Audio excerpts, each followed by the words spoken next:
पुराना राजनीति के लाल कार्ड। हाँ माने पुराना राजनीति के लाल कार्ड। যেই রাজনীতি মানুষ খুন করে, যেই রাজনীতি আয়নাঘর তৈরি করে, যে রাজনীতি দেশপ্রেমিক নেতাদেরকে খুন করে, যেই রাজনীতি আমার দেশের সমস্ত সম্পদ লুণ্ঠন করে, যেই রাজনীতি রাজনীতিবিদদের জন্য ব্যবসার উপাদানে পরিণত হয়, 12 তারিখ সেই রাজনীতিকে ইনশাআল্লাহ লাল কার্ড। এদেরকে বলবো চোখ মেলে দেখেন জনগণ আপনাদেরকে কিভাবে দেখে। আজকে যুবকদের উত্থান শুরু হয়েছে পরিবর্তনের পক্ষে, নতুন বাংলাদেশের পক্ষে। মা বোনদের উত্থান শুরু হয়েছে পরিবর্তন এবং নতুন বাংলাদেশের পক্ষে। এই দৃশ্য দেখে অনেকে নার্ভাস হয়ে, আপনাদের এখানে তো বোধহয় এখন মাঘ মাস, তাই না? না চৈত্র মাস? হ্যাঁ, রাজশাহীতে চৈত্র মাস। আর একটু জোরে বলেন না, এখানে চৈত্র মাস। তো মাঘ মাসে যে অনেকের মাথা গরম হয়ে গেছে, এরা চৈত্র মাসে কি করবে? ঠান্ডা রাখেন, মাথা ঠান্ডা রাখেন, মাথা গরম করবেন না। রাজনীতি করতে হলে ঠান্ডা মাথায় আসেন। আপনি রেগে গেলেন তো হেরে গেলেন। হ্যাঁ, এটাই হেরে যাওয়ার পূর্বাভাস। শুরু হয়ে গেছে অলরেডি। 5টা বিশ্ববিদ্যালয়ের তরুণরা জানিয়ে দিয়েছে লাল কার্ড।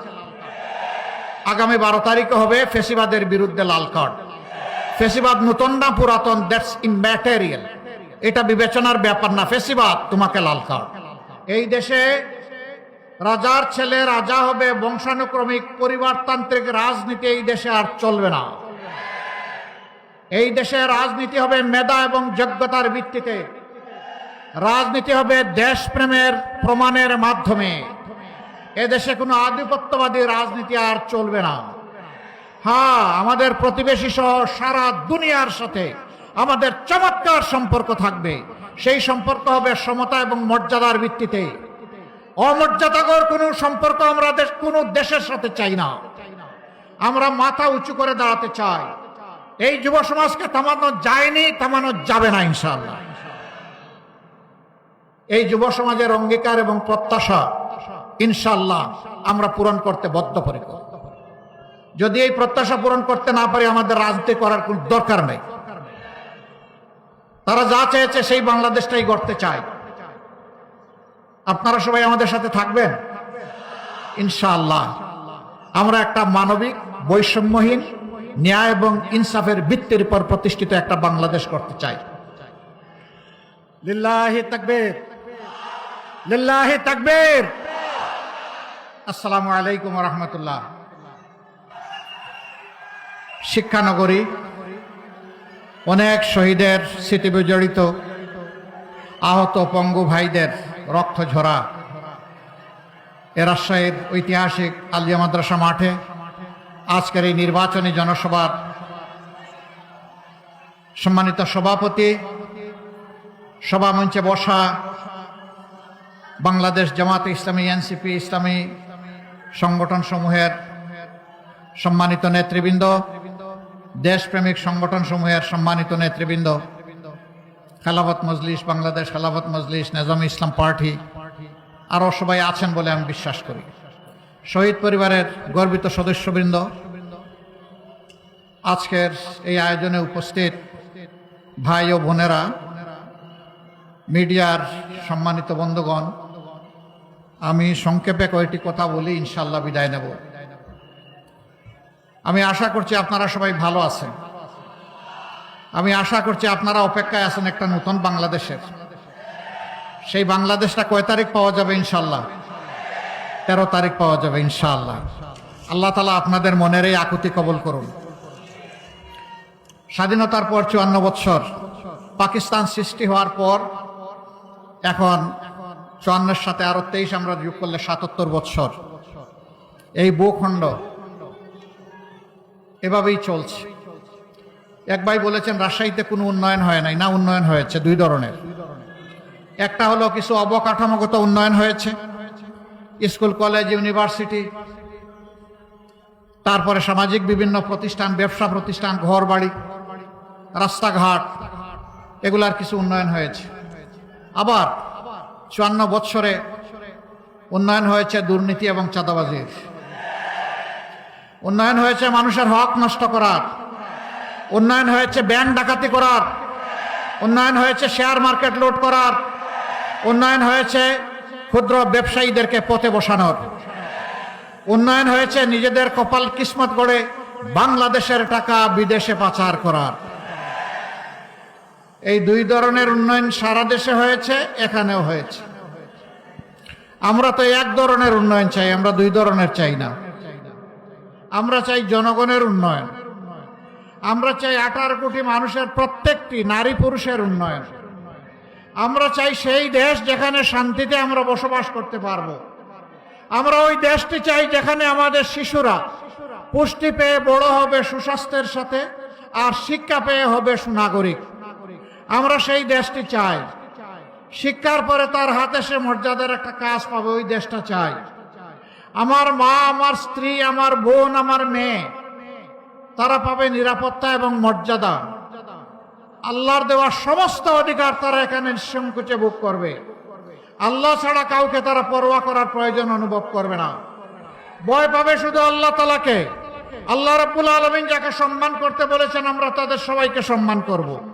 যাকে ভালোবাসতে বলেছেন তাদের সবাইকে ভালোবাসবো। কিন্তু আল্লাহর কসম, আল্লাহ ছাড়া কাউকে ভয় করব না, নারীরাও না, পুরুষরাও না। ভয় শুধু আল্লাহ তাআলার জন্যে। কিন্তু একটা বিটের রাজত্ব গত 54 বছরে কায়েম করে রাখা হয়েছে। গত জুলাইয়ে যারা লড়াই করে বুক চিতিয়ে, জীবন দিয়ে, রক্ত দিয়ে, পঙ্গুত্ব বরণ করে যারা আমাদেরকে জুলাই এনে দিয়েছে, 36 জুলাই, তাদের একটা অঙ্গীকার, একটা আকাঙ্ক্ষা ছিল। তাদের আকাঙ্ক্ষা ছিল তারা একটা বৈষম্যহীন, ন্যায় বিচারে ভরপুর একটা বাংলাদেশ চায়। এই জন্য রাস্তায় নেমে স্লোগান দিয়েছে মাত্র একটা, বলেছে উই ওয়ান্ট জাস্টিস। আমরা ন্যায় বিচার চাই। ন্যায় বিচার সমাজে যখন কায়েম হবে তখন সকলেই তার পাওনাটা পেয়ে যাবে। সেই ন্যায় বিচার কে দিবে, কোথার থেকে দিবে? সেই ন্যায় বিচার তারাই দিবে যারা বিচারকে সম্মান করে। আর সেই বিচারের উৎস হচ্ছে আল্লাহর বিধান। আল্লাহর বিধানকে বাদ দিয়ে দুনিয়ার কোথাও ন্যায় বিচার কখনো কায়েম হয়নি, হওয়া সম্ভব নয়। আল্লাহ সমস্ত সৃষ্টির খালেক, আমরা বাকিরা সব মাখলুক। আল্লাহ তাআলা জানেন তার কোন সৃষ্টি কোথায় কি প্রয়োজন, কি দুর্বলতা, কি তার পটেনশিয়াল রয়েছে, এটা আল্লাহর চাইতে কেউ বেশি বুঝে না। সেই আল্লাহ মানব জাতির অভিভাবক, রব, তিনি যে বিধান দিয়েছেন এটা দুনিয়ার সর্বোত্তম বিধান। এ বিধান কারো কোনো ক্ষতি করতে পারে না। বলবেন এই বিধান কি শুধু মুসলমানের জন্য? আমি বলবো না। বলবেন এই বিধান কি শুধু মানুষের জন্য? আমি বলবো না। এই বিধান সমস্ত মানব জাতির জন্য এবং আল্লাহর সমস্ত সৃষ্টির জন্য। কারণ আল্লাহ তাআলা মানব জাতিকে সৃষ্টি সারা জীব হিসাবে পয়দা করেছেন একটা বড় নিয়ামত দিয়ে, এটি হচ্ছে বিবেক, ভালো মন্দ বুঝার যোগ্যতা, কোনটা ভালো কোনটা মন্দ। আর এইটা বুঝিয়ে দেওয়ার জন্য আল্লাহ তাআলা যুগে যুগে নবী পয়গম্বর এবং কিতাব পাঠিয়েছেন। আমরা সকল ধর্মের মানুষকে বুকে ধারণ করে বাংলাদেশ গড়তে চাই। আল্লাহর বিধান কারো উপর জুলুম কখনো করতে পারে না, জুলুম করার প্রশ্নই উঠে না। এদেশে আমরা মুসলমান, হিন্দু, বৌদ্ধ, খ্রিস্টান, নারী, পুরুষ, এই দেশে বহু নৃতাত্ত্বিক গোষ্ঠী আছে, সাঁওতাল ভাই বোনেরা আছে। আমরা সবাইকে নিয়েই আমাদের বাংলাদেশ। এই স্টেজে কিংবা সামনে, ডানে কিংবা বানে, দেখবেন যে দুইটা মানুষ হুবহু সমান না, কিন্তু সবগুলা মানুষ মিলেই আমাদের এই সমাজ। আমরা এই জাতিকে আর বিভক্ত করতে দেব না। আমরা ঐক্যবদ্ধ একটা জাতি নিয়ে এগিয়ে যেতে চাই। এই জন্য আমাদের 11 দলের স্লোগান হচ্ছে ঐক্যবদ্ধ বাংলাদেশ। আমরা আর বিভক্ত করে জাতিতে জাতিতে, মানুষে মানুষে আর হিংসা এবং বিদ্বেষ জাগিয়ে রাখতে কাউকে দেব না। সম্মানিত ভাই ও বন্ধুগণ, আমাদের কথা সাফ। আমরা আল্লাহর দরবারে ওয়াদাবদ্ধ, জনগণের কাছে ওয়াদাবদ্ধ। জনগণের রায়ের মাধ্যমে, ভোটের মাধ্যমে, ভালোবাসা সমর্থনের মাধ্যমে আল্লাহ যদি এই দেশ পরিচালনার সুযোগ আমাদেরকে দেন, আমরা ইনশাআল্লাহ কাউকে আর চাঁদাবাজি করতে দেব না। ইনশাআল্লাহ এই দেশে কারো দুর্নীতি করার সুযোগ থাকবে না। এই দেশে রাজার ছেলে রাজা হবে, বংশানুক্রমিক পরিবারতান্ত্রিক রাজনীতি এই দেশে আর চলবে না। এই দেশে রাজনীতি হবে মেধা এবং যোগ্যতার ভিত্তিতে, রাজনীতি হবে দেশপ্রেমের প্রমাণের মাধ্যমে। এদেশে কোনো আধিপত্যবাদী রাজনীতি আর চলবে না। হ্যাঁ, আমাদের প্রতিবেশী সহ সারা দুনিয়ার সাথে আমাদের চমৎকার সম্পর্ক থাকবে। সেই সম্পর্ক হবে সমতা এবং মর্যাদার ভিত্তিতে। অমর্যাদাকর কোনো সম্পর্ক আমরা কোনো দেশের সাথে চাই না। আমরা মাথা উঁচু করে দাঁড়াতে চাই। এই জন্যে আমাদের সোনার সন্তানেরা, আমাদের কলিজার সন্তানেরা সেদিন গুলিকে পরোয়া করে নাই। তারা দাঁড়িয়ে গিয়েছিল। তৎকালীন স্বরাষ্ট্রমন্ত্রী বলছিলেন, কি তোমাদের গুলি কি শেষ হয়ে গেল? রাস্তা এখনো নিয়ন্ত্রণে আনতে পারো না কেন? তখন একজন অফিসার বলেছিলেন, স্যার, একটা গুলি মারি একজনই পড়ে দ্বিতীয়জন দাঁড়াইয়া যায়। এইটাই বাংলাদেশ। এই যুব সমাজকে থামানো যায়নি, থামানো যাবে না ইনশাআল্লাহ। এই যুব সমাজের অঙ্গীকার এবং প্রত্যাশা ইনশাআল্লাহ আমরা পূরণ করতে বদ্ধপরিকর। যদি এই প্রত্যাশা পূরণ করতে না পারি, আমাদের রাজনীতি করার কোন দরকার নেই। তারা যা চেয়েছে সেই বাংলাদেশটাই গড়তে চায়। আপনারা সবাই আমাদের সাথে থাকবেন ইনশাআল্লাহ। আমরা একটা মানবিক, বৈষম্যহীন, ন্যায় এবং ইনসাফের ভিত্তির উপর প্রতিষ্ঠিত একটা বাংলাদেশ করতে চাই, যেই বাংলাদেশে আবাল বৃদ্ধ বনিতা, নারী পুরুষ সকলে নিরাপত্তা ভোগ করবেন এবং মর্যাদার সাথে বসবাস করবেন। যার যার যোগ্যতা অনুযায়ী পেশাগত দায়িত্ব পালন করবেন। এখানে ধর্মের ভিত্তিতে কারো মর্যাদা পেশাগত দিকে ঠিক হবে না। পেশাগত ময়দানে মর্যাদা ঠিক হবে তার দক্ষতার ভিত্তিতে, তার দেশপ্রেমের ভিত্তিতে। এই দুইটা জিনিস যার মাঝে পাওয়া যাবে, কাজ অটোমেটিক্যালি তার হাতে চলে যাবে। আমরা সেই শিক্ষা ব্যবস্থাটা চাচ্ছি যেটা মানুষকে মানুষ হিসাবে গড়ে তুলবে, মানুষকে আর ডাকাইত হইতে সাহায্য করবে না, মানুষের সন্তান বানাবে, দেশ গড়ার কারিগর বানাবে। সেই শিক্ষা আমরা আমাদের সন্তানদের হাতে তুলে দেব ইনশাআল্লাহ। ভাই ও বোনেরা, মায়েরা থাকবেন ঘরে, চলাচলে, কর্মস্থলে, সব জায়গায় নিরাপদ থাকবেন মর্যাদার সাথে। শিশু জন্ম নেওয়ার পরে তার পুষ্টি, তার স্বাস্থ্যের পরিচর্যা এর দায়িত্ব সরকারের। 5 বছর বয়স পর্যন্ত সম্পূর্ণ বিনা খরচে শিশুদের চিকিৎসা নিশ্চিত করা হবে ইনশাআল্লাহ। আর সারা জিন্দেগি জাতিকে দিয়ে যারা উজাড় করে একটা বয়সে পৌঁছে যাবেন, অবসর জীবনে চলে যাবেন, তাদেরও চিকিৎসার দায়িত্ব নেবে সরকার এবং রাষ্ট্র। সেটাও বিনা পয়সা ইনশাআল্লাহ। মাঝখানে যেটা, সেটা পার্টিসিপেটরি, কিছু আমার সামর্থ্য অনুযায়ী আর কিছু সরকারের। এইভাবে ইনশাআল্লাহ আমরা একটা মানসম্মত স্বাস্থ্য ব্যবস্থা গড়ে তুলবো ইনশাআল্লাহ। প্রত্যেকটি বিভাগীয় নগরী, প্রত্যেকটি জেলা কেন্দ্রে ইনশাআল্লাহ আমরা মেডিকেল কলেজ কায়েম করব এবং বিশেষায়িত হাসপাতালও গড়ে তুলব। আর যে সমস্ত জায়গায় শ্রমঘন এরিয়া, সেখানে শ্রমিকদের জন্য আলাদা বিশেষায়িত হাসপাতাল হবে। তারা যাতে ওখানে সেবা নিতে গিয়ে কোনো ধরনের সমস্যার সম্মুখীন না হন, স্বস্তির সাথে তারা যাতে সেবা নিতে পারেন, সেই দেশটি আমরা করতে চাই। ওই দেশটি আপনারা চান, সবাই চান ইনশাআল্লাহ। তাহলে আগামী 12 তারিখ 2টা ভোট। কয়টা ভোট? একটা হচ্ছে গণভোট। গণভোটে কি বলবেন? গণভোটে হা মানেই হচ্ছে নতুন বাংলাদেশ, পুরানা রাজনীতিকে লাল কার্ড। হা মানে পুরানা রাজনীতিকে লাল কার্ড। যেই রাজনীতি মানুষ খুন করে, যেই রাজনীতি আয়নাঘর তৈরি করে, যে রাজনীতি দেশপ্রেমিক নেতাদেরকে খুন করে, যেই রাজনীতি আমার দেশের সমস্ত সম্পদ লুণ্ঠন করে, যেই রাজনীতি রাজনীতিবিদদের জন্য ব্যবসার উপাদানে পরিণত হয়, 12 তারিখ সেই রাজনীতিকে ইনশাআল্লাহ লাল কার্ড। এই জন্য আমরা সবাই গণভোটে হা বলবো ইনশাআল্লাহ। হা চিহ্নতে আমরা সিল বসাবো। ঠিক আছে সবার? হা মানে আজাদি, না মানে গুলামি। আজাদি না গুলামি, আজাদি না গুলামি। ইনশাআল্লাহ প্রথম ভোট হা। এবার দ্বিতীয় ভোট।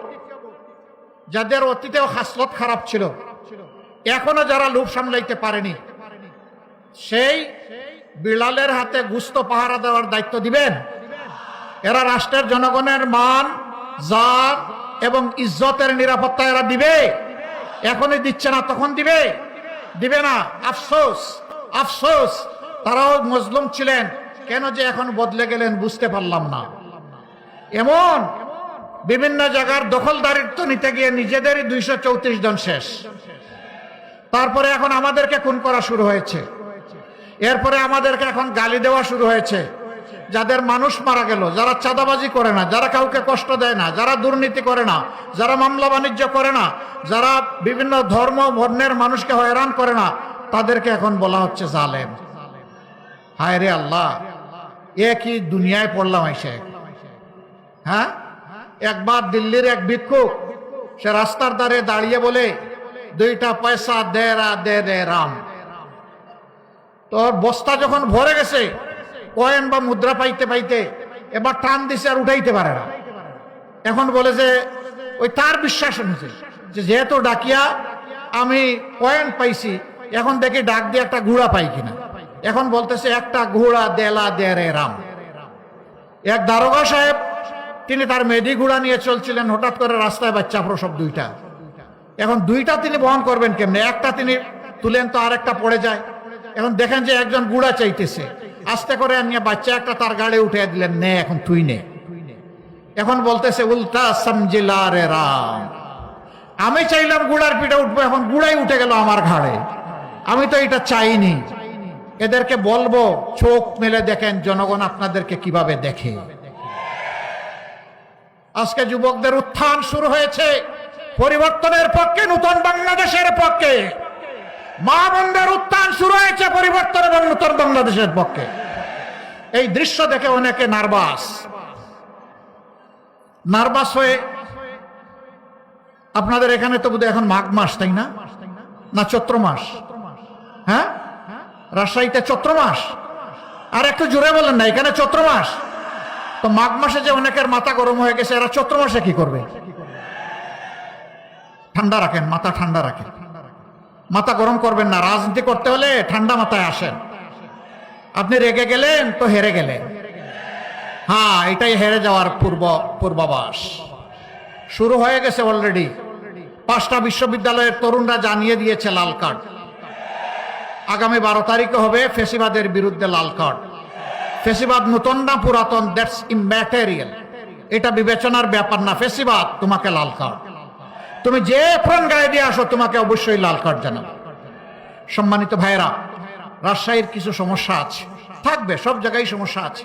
যেহেতু ইনসাফ কায়েম নাই, যেহেতু দেশকে নিয়ে রাজনৈতিক নেতাদের কমিটমেন্ট নাই, ভিশন নাই। এখানে একটা মেডিকেল কলেজ আছে, বহু পুরানা। যখন 8টা মেডিকেল কলেজ ছিল পূর্ব পাকিস্তানে, তখন এখানে একটা ছিল। সেই মেডিকেল কলেজ এখনো আছে। তার সাথে একটা ডেন্টাল ইউনিট করা হয়েছে, কিন্তু ডেন্টাল কলেজ এখানে স্থাপন করা দরকার। উদ্যোগ নেওয়া হয়েছে, কিন্তু এটা ঘুমিয়ে পড়েছে। আমরা ইনশাল্লাহ আর কয়টা দিন তো সবর করেন। যদি আল্লাহ তাআলা আপনাদের পছন্দের লোকদেরকেই দেশ সেবার সুযোগ দেন, আল্লাহর মেহেরবানি দাবি করতে হবে না, আমরাই খুঁজে খুঁজে বের করব জাতিকে সেবা দেওয়ার জন্য কোথায় কি দরকার। এবং আপনাদের ঘুমন্ত এই ডেন্টাল কলেজকে ইনশাল্লাহ টান দিয়ে আমরা জাগিয়ে তুলে দেবো ইনশাল্লাহ। সুগার মিল, এটা লোকসানি। কেন লোকসানি হবে? আমার দেশের মাটিতে আখ ফলে, আমার দেশের শ্রমিক এখানে কাজ করে, তাইলে একটা লোকসানি হবে। চুরি চামারির কারণে লোকসান। মাওলানা মতিউর রহমান নিজামী 3.25 বছর তিনি শিল্প মন্ত্রণালয়ের দায়িত্ব পালন করেছিলেন। তখন বন্ধ মিল কারখানা, সুগার মিল সহ তালা একটা একটা করে খুলতে শুরু করেছিলেন এবং 1 বছরের মাথায় সেইগুলাকে লাভজনক প্রতিষ্ঠানে পরিণত করেছিলেন। চুরি বন্ধ হওয়ার কারণে এটা সম্ভব হয়েছিল। ইনশাআল্লাহ যদি আপনাদের রায়ের প্রতিফলন ঘটে, 13 তারিখ থেকে বলা লাগবে না, অটোমেটিক্যালি অনেকের কান এবং নাক খাড়া হয়ে যাবে। বাংলাদেশ নতুন রাস্তা খুঁজে পাবে ইনশাআল্লাহ। এরপরে বলা হয়েছে এখানে সিএনজির সরবরাহ নিশ্চিত করা। হ্যাঁ, আমাদের ব্লু ইকোনমিতে সমুদ্রে এখনো আমরা সম্পদ আহরণে ঢুকতে পারিনি। আল্লাহ যদি আমাদেরকে তৌফিক দেন, কারো চক্রাঙ্গানির পরোয়া করব না ইনশাআল্লাহ। দেশের সম্পদ দেশের মানুষের জন্য তুলে আনার জন্য সর্বাত্মক চেষ্টা করব। তখন ইনশাআল্লাহ মনের মতো করে দেশের চাহিদা সব জায়গায় পূরণ করা যাবে। আপনারাও পাবেন ইনশাআল্লাহ, দোয়া করেন। এবার আমি আপনাদের হাতে আপনাদের জনগণের প্রতীক তুলে দিচ্ছি। তবে একটা কথা সাফ করতে চাই, একেবারে সাফ। আমরা 13 তারিখ থেকে বাংলাদেশ জামাতে ইসলামের কোনো সরকার চাই না। আমরা 13 তারিখ থেকে কোনো দলীয় সরকার চাই না। আমরা 13 তারিখ থেকে কোনো পরিবার এবং গোষ্ঠীতান্ত্রিক সরকারও চাই না। আমরা জামাতে ইসলামীর আমি বিজয় চাই না, আমি চাই বাংলাদেশের 18 কোটি মানুষের বিজয়। সেই বিজয় যদি অর্জিত হয় ইনশাআল্লাহ এটা সকলের বিজয় হবে। সেদিন আল্লাহর মেহেরবানিতে আমরা সেজদায় পড়ে যাব। আমরা ওই দিনটার অপেক্ষা করছি। আপনারা এখন থেকে দোয়া করতে থাকেন, কোনো কালো চিল আসমান থেকে এসে ছু মেরে যেন আমাদের স্বপ্নকে এলোমেলো করে দিতে না পারে। এখন থেকে পাহারা বসাবেন। কোনো ভোট ডাকাত, ভোট চোর, ভোট ইঞ্জিনিয়ার কাউকে আবার কোনো ছাড় নেই। সিনা মজবুত করে, হাত শক্ত করে আমাদেরকে দাঁড়ায় যেতে হবে ইনশাআল্লাহ, এবং আমরা ইনশাআল্লাহ পারবো। ইনশাআল্লাহ আমাদেরকে পারতে হবে, না হয় বাংলাদেশ হেরে যাবে। সেই সুষ্ঠু ভোট নিশ্চিত করার জন্য এখন থেকে আপনারা পাহারা বসাবেন ইনশাআল্লাহ। সারা বাংলাদেশের পক্ষে এখন জোয়ার শুরু হয়েছে। আল্লাহ তাআলা এই জোয়ারটাকে যেন সংসদ ভবনে নিয়ে পৌঁছায় দেন, এবং সংসদ ভবনে যারা যাবেন তারা যেন কাণ্ড জ্ঞানহীন, দায়িত্ব জ্ঞানহীন হয়ে না পড়েন, বরঞ্চ আল্লাহকে ভয় করে মানুষের প্রতি দায় যুক্ত থেকে তারা যেন কাজ করতে পারেন। এই দুই এখন থেকে করবেন ইনশাআল্লাহ। এবার রাজশাহীর 6টি আসনে ভাইদের হাতে আমি ইনসাফের প্রতীক দাঁড়িপাল্লা তুলে দিচ্ছি। প্রথমেই রাজশাহী 1 তানোর গোদাগাড়ি, আপনারা তাকে চিনেন। আমি তার হাতে ইনশাআল্লাহ ইনসাফের প্রতীক দাঁড়িপাল্লা তুলে দিলাম। শক্ত করে ধরেন ভাই। প্রতীক আছে? আছে, প্রতীক আছে। ইনশাআল্লাহ একসাথে স্লোগান দিব। দোয়া করেন এই হাতটাকে যেন আল্লাহ মজবুত করে দেন, তিনি যেন জাতির খেদমত করতে পারেন, আল্লাহকে ভয় করে মানুষকে ভালোবেসে আল্লাহ যেন এই তৌফিক দান করেন, আমিন। এরপরে রাজশাহী 2, আপনাদের সকলের সুপরিচিত এই আসনে যিনি 11 দলের প্রতিনিধিত্ব করবেন, ডাক্তার মোহাম্মদ জাহাঙ্গীর হুসাইন। আমি তাকে ডাক্তার মোহাম্মদ জাহাঙ্গীর ভাই, আমরা ডানপন্থী, আমরা বামপন্থী না রে ভাই, এদিকে আসেন।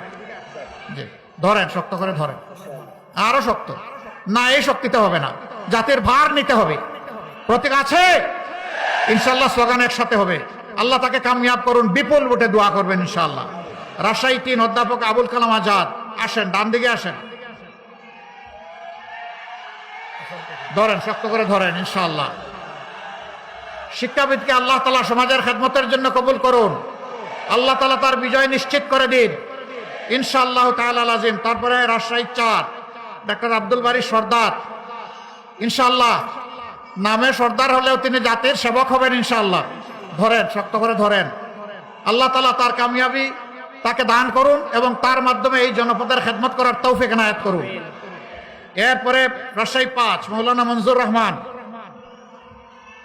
মাশাআল্লাহ একজন তরতাজা যুবক।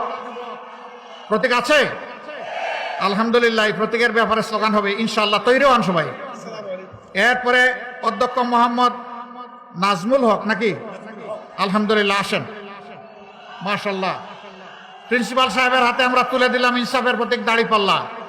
এখন চলে যান, আমারটা আমার হাতে দেন ভাই। প্রতীক আছে ভাই বোনেরা? প্রতীক আছে? কোন সে প্রতীক?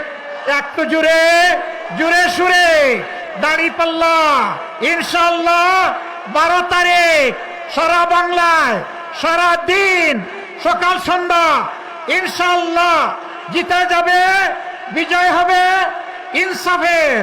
ইনশাআল্লাহ বিজয় হবে 11 দলের। ইনশাআল্লাহ বিজয় হবে জনগণের ইনশাআল্লাহ। মাশাআল্লাহ, জাযাকুমুল্লাহু খায়রান। আসুন আল্লাহর নামে ধ্বনি তুলে বিদায় নেই। লিল্লাহি তাকবীর, লিল্লাহি তাকবীর। ইনকিলাব, ইনকিলাব, ইনকিলাব, ইনকিলাব, জিন্দাবাদ, জিন্দাবাদ। ইনকিলাব